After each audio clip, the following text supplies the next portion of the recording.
నిరీక్షణ లేని ఇతరుల వల్ల మీరు దుఃఖపడకుండా వెళ్తాము. నిద్రించిన వారి గురించి మీకు తెలియకుండా ఉండడం నాకు ఇష్టము.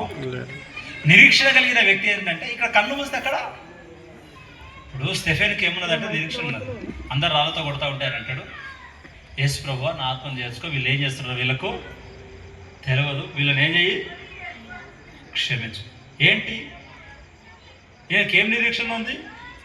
వీళ్ళు నన్ను రాళ్ళతో కొడుతున్నారంటే అర్థం ఏంటంటే ఈ లోకయాత్ర ముగించుకోవడానికి, ఈ భూ సంబంధమైన గృహాన్ని వదిలిపెట్టడానికి, నిత్యమైన గృహము కొరకు నన్ను సిద్ధపడడానికి వీళ్ళందరూ కూడా నన్ను ఏం చేస్తున్నారు?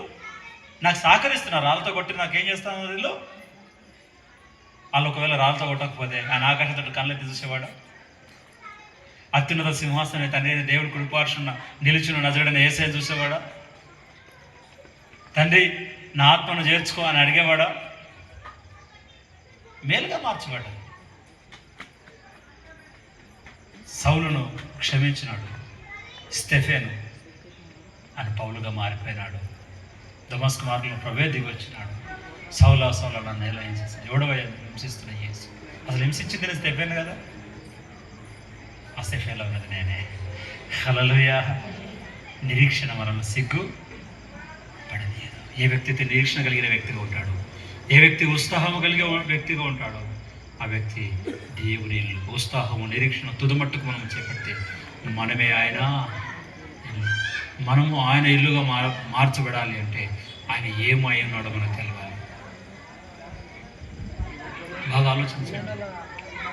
ఒక ఇంట్లోకి రాగానే ఇల్లంతా సిద్ధపడతారు. ఇప్పుడు బంధువులు వచ్చారనుకోండి, ఇంట్లో మ్యారేజ్ అవుతా ఉంది, ఏదన్నా ఫంక్షన్ చేస్తూ ఉన్నాం, హౌస్ డెడికేషన్ చేస్తూ ఉన్నాం, ఏం చేస్తారు? ఇల్లును పెయింట్ వేయకుండా, సిమెంట్ చేయకుండా హౌస్ డెడికేషన్ పెట్టుకుంటారమ్మా.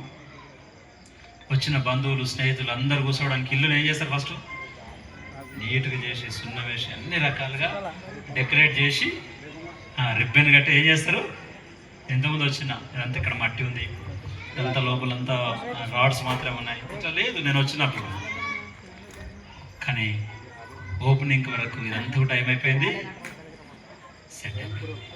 మనం వచ్చి బాగా వేసారు అని చెప్పడానికి తమ్ముడుకున్న జ్ఞానంతో, అనుకున్న సామర్థ్యంతో ఏం చేసినాడు? మంచిగా దేవుడు జ్ఞానం ఇచ్చినాడు. చక్కగా దేవుడే వచ్చి మన హృదయం బంధువులుగా స్నేహితులుగా మనం వచ్చినప్పుడే వీళ్ళు ఇంత ప్రిపరేషన్ కలిగి, భోజనం రెడీ ఉంది కదా, ఇక్కడ అన్ని ఏర్పాట్లన్నీ రెడీగా ఉన్నాయి, దైవజనులు రెడీగా ఉన్నాయి, సౌండ్ అంతా సెట్ అయిపోయింది. బంధువులుగా స్నేహితులుగా మన ఇంటికి వచ్చినప్పుడు మనం ఇట్లా ప్రిపరేషన్ కలిగి ఉంటే దేవుడే మన హృదయంలో నివసించడానికి వస్తున్నప్పుడు మన హృదయాన్ని ఎట్లా సిద్ధపరచుకోవాలి? ఎంతమంది ఆయన ఏ క్షణం వస్తాడో తెలియదు. జనమునికి జనం, రాజ్యానికి రాజ్యం, యుద్ధములు, పోరాటాలు. ఆల్రెడీ దేవుడు చెప్పిన ప్రతి మాట ఏమవుతుంది? ఇప్పుడు ఆయన ఎప్పుడు వస్తాడో తెలియదు. ఈ లోక